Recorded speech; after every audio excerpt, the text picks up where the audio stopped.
ex-police dog keeps barking at a tree, which makes investigators suspicious. Welcome to USA Stories channel. Do not forget to subscribe and activate the bell button to receive all new updates. Now let's go to the story. This puppy, Kyle, was born with a devotion implanted in his head as an ex-police dog. Already an elderly German Shepherd as a puppy, Kyle was released of his police dog duties and was now spending his final days in the gorgeous countryside with a breathtaking view, under the tender care of a couple who fell in love with him right away. Given how busy he still is, it is clear that the dog regrets his many years of working as a police dog, especially his long-term companion with whom he had formed a close relationship. Most of his life, Kyle has been John's police officer partner, assisting the police in resolving several murder cases and locating those who have gone missing. Was there ever a chance Kyle would return to his prime? Kyle was born with a certain purpose in mind, and that purpose was already written all over him. He didn't know about it when he was born, but he eventually discovered his life's purpose. Before Kyle could join the service, he had to undergo training. He was naive and young, so it wasn't easy. Although Kyle appeared friendly when attacking and looking for explosives, it quickly became apparent that he was a clever and compliant man. He picked up new information and abilities fast. Kyle possessed the interest and intellect required for effective law enforcement service. Still, it was difficult for Kyle to be very hostile against others. When he left the life of a police dog, he would be allowed to live out his true nature as a lovely dog. When Kyle became a full-time police officer, he had unspoken anxieties and misgivings. It appeared to be a fear of the unknown, a worry of not being able to defend others, and a fear of not being powerful enough. His worries were soon dashed when he was matched with John, with whom he clicked instantly and developed a friendship that became the kind of relationship that people often discuss when discussing relationships between dogs and people. What is frequently unknown to us is the bond that develops between a human and a dog. The relationship created between the two is difficult to break. Although it is customary for police canines to collaborate with as many officers as possible, it was discovered that Kyle was at his most authentic when he was assigned to John. They made excellent companions. Therefore, it was agreed that it was best to leave them together. Typically, police families are home to police dogs. The dog needs this to feel loved, needed, and a part of the family. Kyle was assigned to the family at random. He was not taught how to give hugs and kisses, which at first surprised him, but later he learned as well. It was the ideal fit. Kyle thought he was the only one who was the family since he received excellent care. However, the couple learned one day that they would soon become parents. It was inevitable that things would change.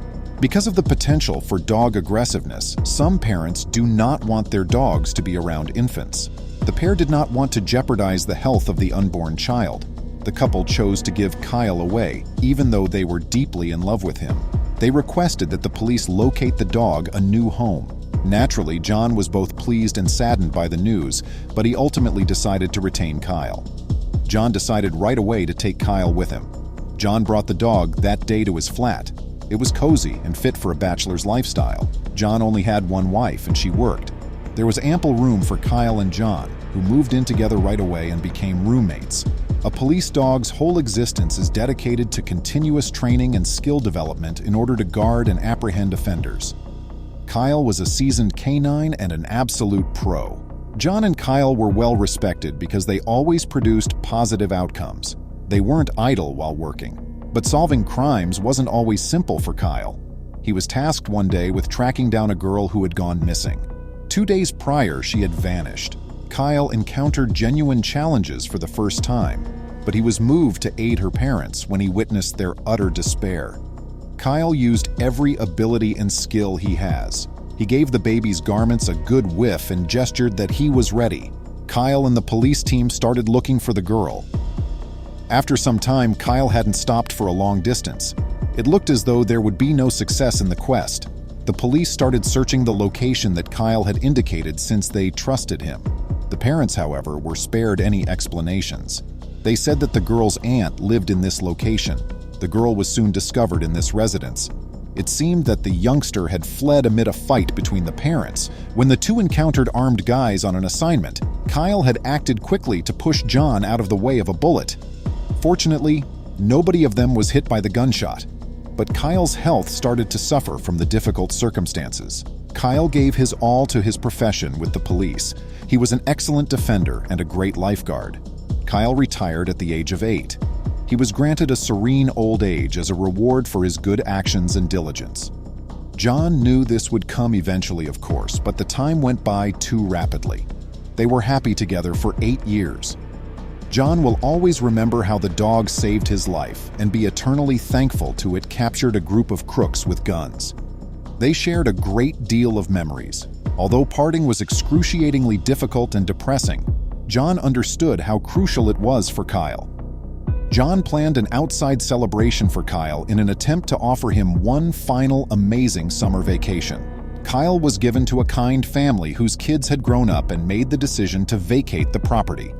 The pair fell in love with the puppy right away. One could not help but love Kyle. He was intelligent, charming, and compassionate. He was lavished with attention by the Smith family, who frequently rubbed his tummy and behind his ears. But there wasn't enough room in the house for engaging activities, which Kyle truly required. Kyle was content in the Smith household, but he never forgot about John. The house was less congested once the couple's son moved out a year later. The family really started looking for new accommodation because they were no longer required to remain in the city. The Smiths would regularly go house inspectioning with their pet Kyle. They had great faith in his instincts. It was vital to them that they loved Kyle as much as they enjoyed the house. He gained their acceptance as a true family member, complete with the ability to vote and express opinions.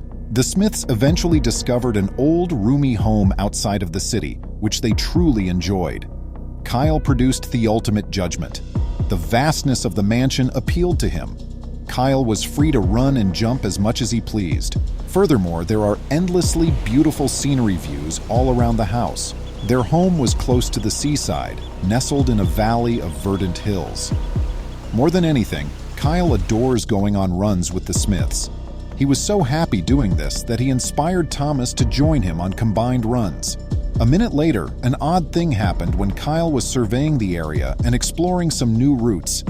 It seems that Kyle had grown disinterested in walking.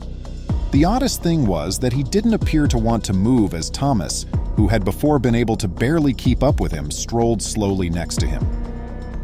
To investigate any longer, Thomas made a last-ditch effort to ignore Kyle's behavioral changes, but the dog was becoming less and less energetic every day. Kyle ceased visiting the food. Then Thomas considered that Kyle would miss the city and that perhaps moving to the country was a mistake. Thomas's biggest concern, though, was that Kyle may be ill. Thomas took Kyle for a checkup at the veterinarian. To determine what the dog's health issues were, the veterinarian conducted a thorough investigation. But as it turned out, Kyle was in excellent health and wasn't sick at all. However, an amazing occurrence occurred one day. Kyle unexpectedly changed from a calm household dog to a functioning police canine while out for a stroll. Anger surged within him. Kyle skidded to a halt, sprang to attention, and stuck his nose in the dirt to start searching for anything. He was so focused on the task at hand that he failed to see Thomas. Kyle was now exploring new areas with each stroll. It was his obsession. Thomas was now able to see Kyle as a happy, active dog once more.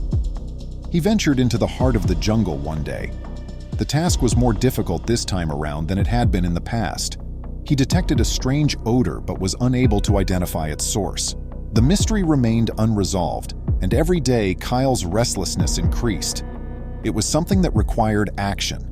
His need to locate the source of the odor was killing him. Thomas was required to bring back Kyle with his favorite snacks. Kyle was adamant about not following orders. Thomas had nowhere to turn. He got in touch with John, Kyle's former partner, as he didn't know what to do next. Given the length of time they had spent working together, it's possible that he had previously observed Kyle's behavior and knew exactly how to get him started again. When John noticed that Thomas had called, he became concerned. He believed Kyle was dying or seriously ill. Hearing what he did was a relief. He told Thomas that Kyle always acted in this way while he was doing an investigation, and if he discovered something, he would sit down next to it and would not move. When Thomas walked to the tree at the same spot in the forest. The tree appeared normal from one side to the other, but upon closer inspection, it was fractured and sank. It appeared strange, as though, in addition, they both want a speedy resolution to the crime. There was a skeleton in the tree, and its owner needed to be identified. Nobody could have predicted what John discovered when he walked to the tree and started to peel off the bark. John decided to contact his employer right away and tell him everything because he was so astonished by the discovery. John pulled his phone out of his pocket and began to call, but all of a sudden other criminologists were asking him to stop. It took only a quick look at each other to determine who the skeleton belonged to. Normally, identifying the owner of the bones takes at least a week, but not in this instance. It required a little while. In this case, the bones weren't genuine. They were plastic. It was someone's amazing trick for Halloween. It would be humorous if it didn't evoke such intense terror and anxiety. It was the creation of a skilled scarecrow.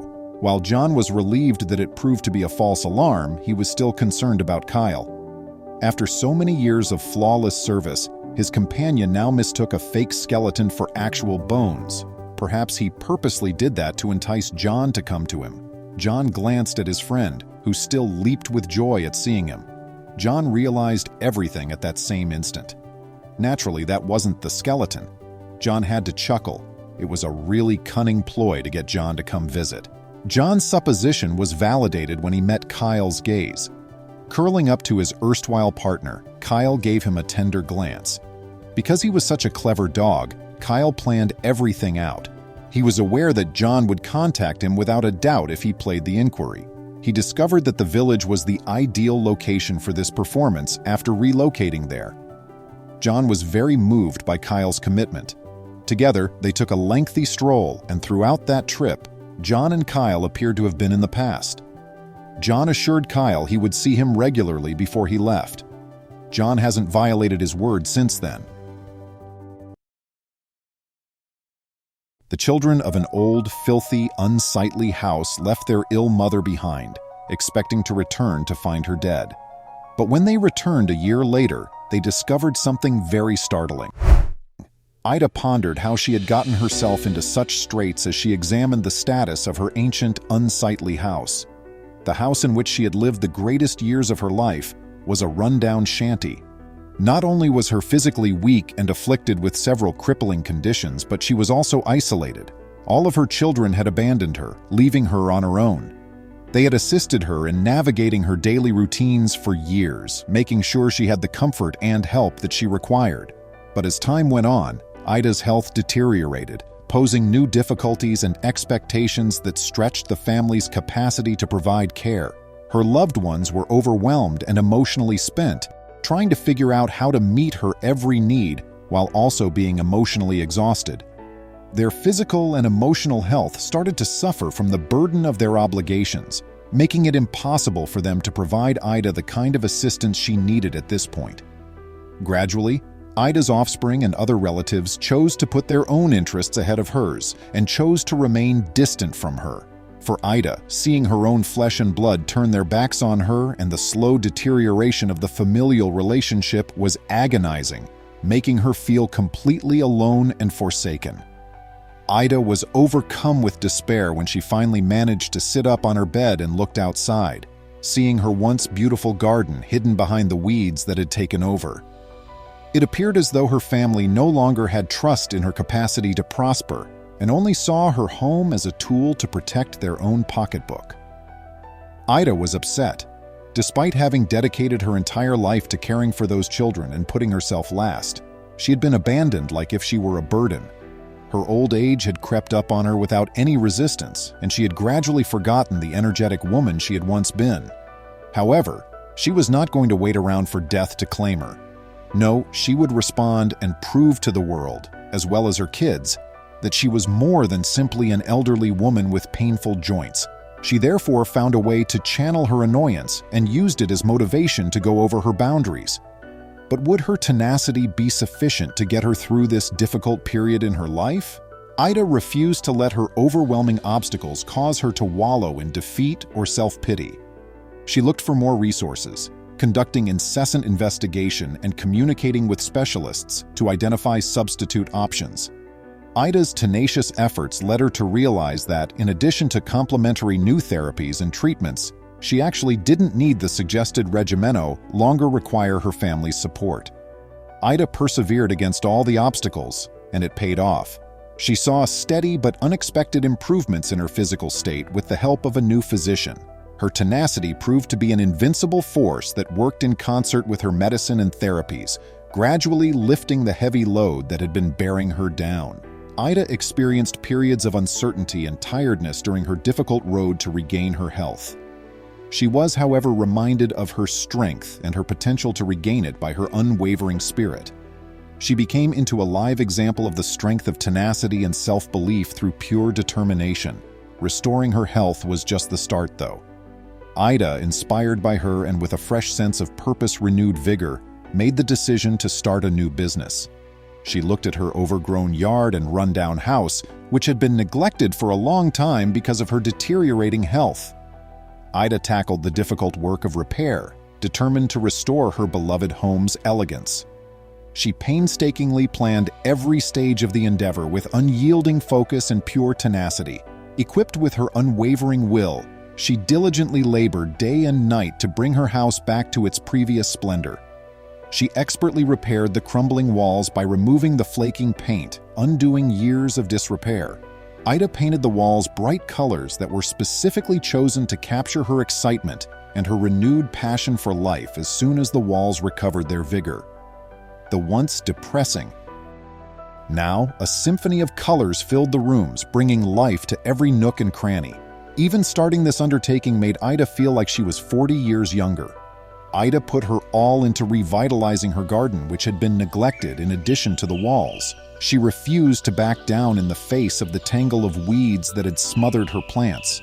She pulled every last weed painstakingly so that her veggies and flowers could finally enjoy the sunlight and nourishment they had been denied for so long.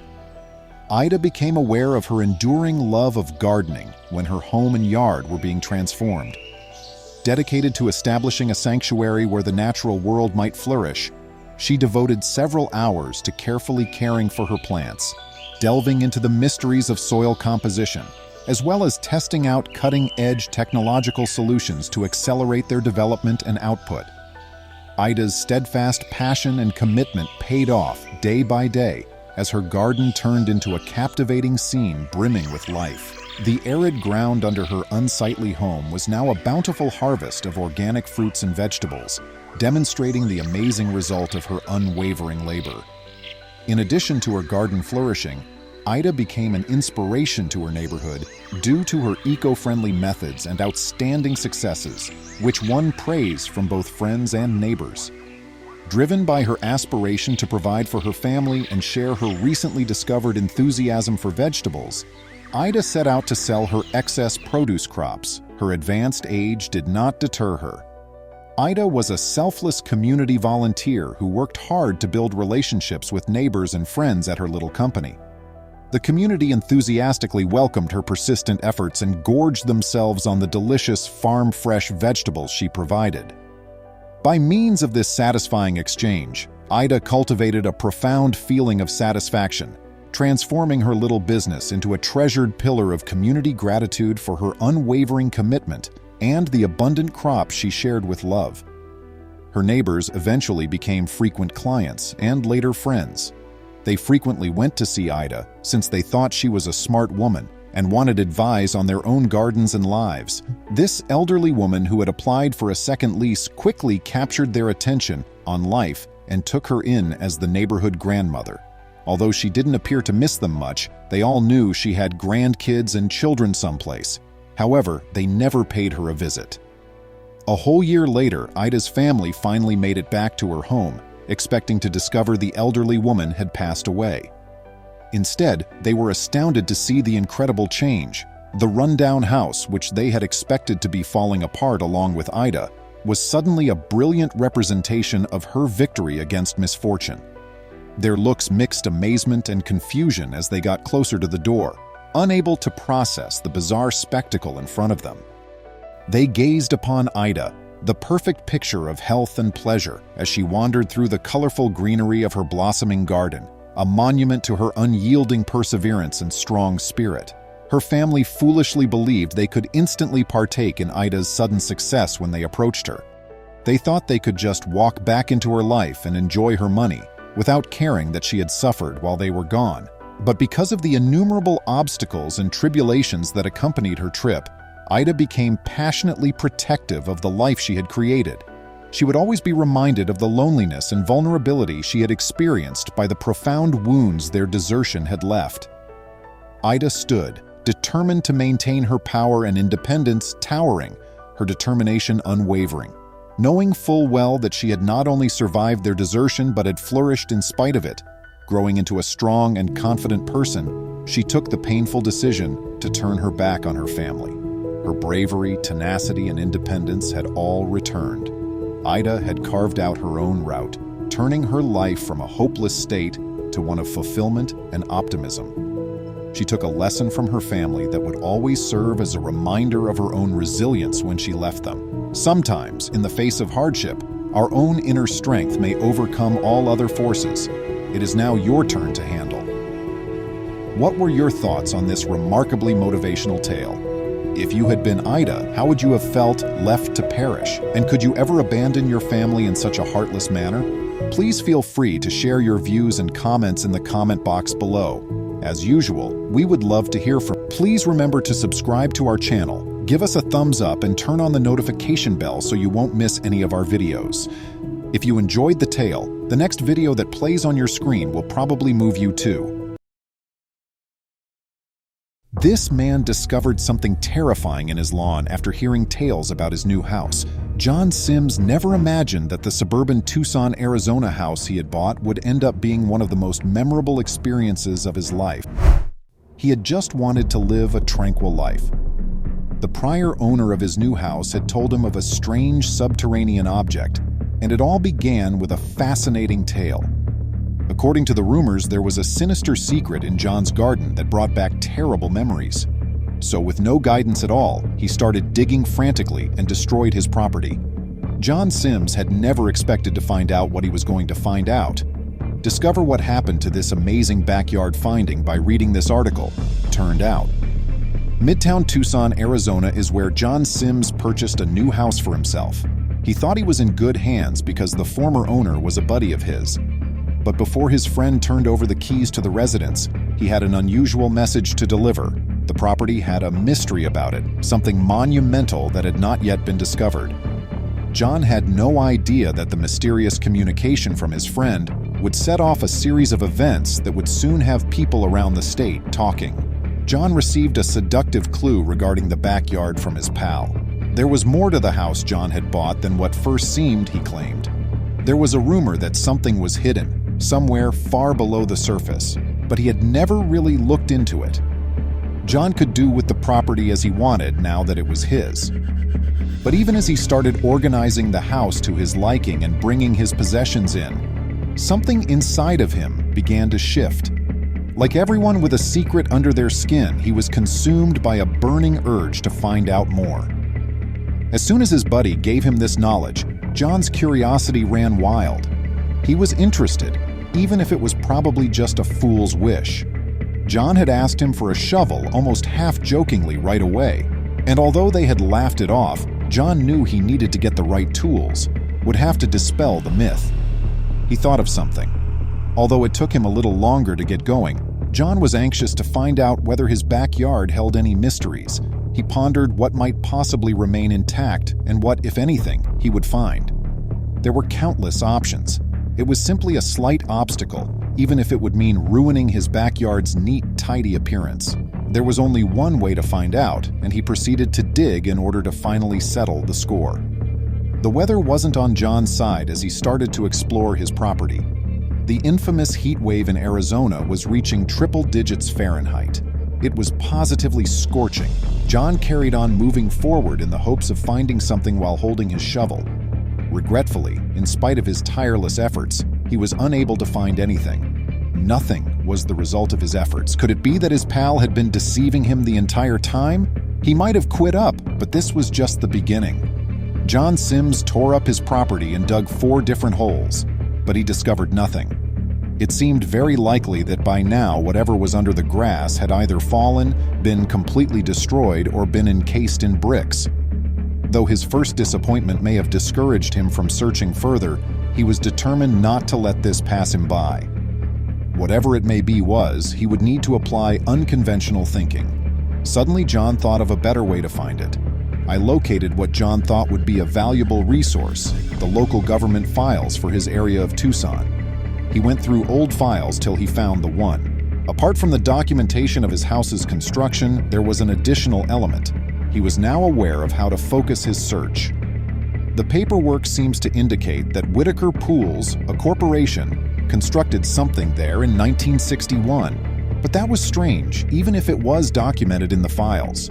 What would make a swimming pool subterranean? The revelation he was about to receive would be genuinely astounding. John concluded that he needed to proceed with his less randomly in the backyard. After all, he now had documentation, when before he had been operating on a hunch. He recruited specialists to come over with metal detectors because he wanted to do things smartly. He was becoming serious now. After arriving with the appropriate equipment, the group searched the backyard. Initially, nothing happened, and he waited anxiously for every silent second to see whether something would startle them. The detectors then abruptly went off. The metal detectors the specialists had packed went off twice, much to John's utter joy. Using chalk, John traced an X over the two locations that had set them off on his backyard's grass. Currently, his search would become sightless again. Professionals had assisted him in narrowing down his search, and he was now certain that he wasn't pursuing an unattainable goal. With much anticipation, he dug in. His shovel quickly made contact with something. What had he discovered by chance? It was obvious that John's shovel had struck something made of metal. He hesitated, despite the discovery was exhilarating. Initially, he believed it may be a septic tank and pondered if excavating around it would be a terrible idea. Now that he had at last discovered something, he needed to operate with extreme caution and precision to avoid breaking any pipes or inadvertently damaging the object. However, he was appreciative to find it. Wasn't what he initially believed it to be. Based on the appearance, John seems to have found a hatch-like entry in his garden. He knelt to remove the dirt that around it, dug farther to make it private, and pried the lid apart. John Sims discovered the bomb shelter's entrance. He took care not to breathe in too much, for who knew where that would go? There was a good chance that mold spores might drift out of the shadowy darkness, or worse, poisonous gas vapors would be there. John opened the hatch and looked inside with great caution, surprised by what he saw. John Sims discovered something 3 feet beneath the grass in his garden, what seemed to be a string of cutting edges. But when he looked closer, he saw that it was actually a spiral staircase that led down. The natural tendency would be for most individuals to dive straight down the shaft to explore where it leads. John was really excited to have made this significant find on his own land, but he hesitated, and he had excellent cause to do so. Even if he took great caution, John knew it would be folly to go much farther. John has extensive experience as a fire department captain and has received specialized training in saving lives in confined places. He was well aware of the dangers. Absolutely nothing about the framework he had discovered was stable. Since he could envision, he held back, since he may have ended up in various disastrous situations if he had entered the shaft carelessly. Though he was not able to carry out his better strategy on his own, John invited several of his buddies to come assist. In addition to having support to carry out the excavations, he wanted to ensure that his pals served as a kind of spotter in case something untoward occurred. John knew he would be dead in a second if that big old lid fell down and crushed him, since he had saved lives before. They had a mission to do before they could discover what was within the hole. John could not wait to investigate the subterranean discovery in his backyard. However, he wanted to be able to move around the area securely and make use of it. With so much about the route under the surface still unknown, Harry and his buddies settled down to make plans. They worked together to create a plan and a strategy for moving forward. They were about to find out exactly how big of a discovery this would be, but they had no clue. The whole concrete structure around the steps leading down into the cavern needed to be repaired and reinforced as a priority.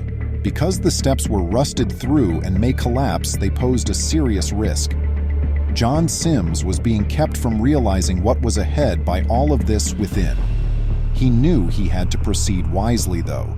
Even if he was tempted to jump in and find out, all he needed to know was what was behind that.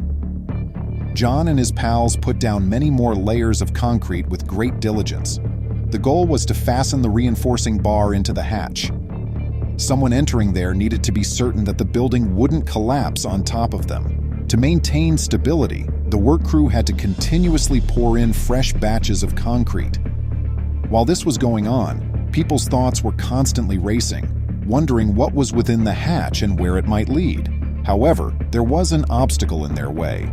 The scorching heat of Arizona was a massive, inescapable issue impeding their development. Even worse, no one could be certain if anything within the hole would be affected by the tremendous direct heat. To keep themselves and the backyard safe, the group set up a tent. To protect everything as they descended, they erected a cardboard sonotube construction around the entryway. It seems that the time had finally come to enter after all that effort with cement, but they would require one more item. John Sims and his buddies had to build an electricity cable as part of their scheme to best beautify the mystery edifice beneath his lawn.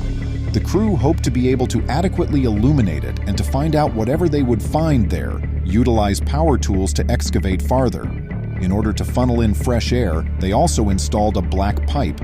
Finally, their labor was existence. Hello, I'm John, and I need some help restoring a vintage fallout shelter that I have uncovered in my backyard.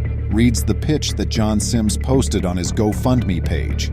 The inside is in fair condition, but before he worked inside, he intended to restore the upper doorway with a substantial concrete pour. He also wanted the metal staircase replaced.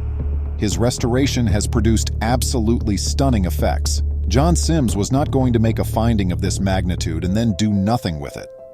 John made the decision to transform his bomb bunker into a fantastic man cave, ham shack, and Civil War theater as soon as he lay eyes on IT Museum of Defense.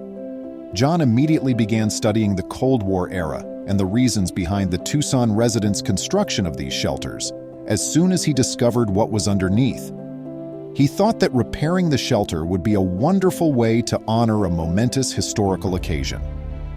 For this reason, he began collecting Cold War artifacts to show, including Geiger counters, vintage ham radios, water supply barrels, and sanitation kits. With 430 shares, the tale was able to assist John Sims in raising the necessary funds to begin the improvements. He set a target of $2,000, and to date, he has made $350, demonstrating the widespread support for his significant endeavor. Using the money he first raised, John Sims successfully finished the staircase with safer materials and reinforcements. He can now easily climb in and out without being concerned that the construction may collapse within and crush him. He also sent his benefactors a step-by-step account of his development. John Sims took a long leave of absence to repair his bomb bunker. In order to strengthen the entire staircase, he built the top step 2 to 2.5 times wider than the others and fastened it to the concrete wall. John is finding it much simpler to renovate the interior, make it livable, and eventually turn it into a man cave as a result of this approach. People choose to give to his cause after being greatly inspired by the accomplishments he achieved. Please remember to subscribe to our channel, give us a thumbs up, and turn on the notification bell so you won't miss any of our videos. If you enjoyed the tale, the next video that plays on your screen will probably move you too.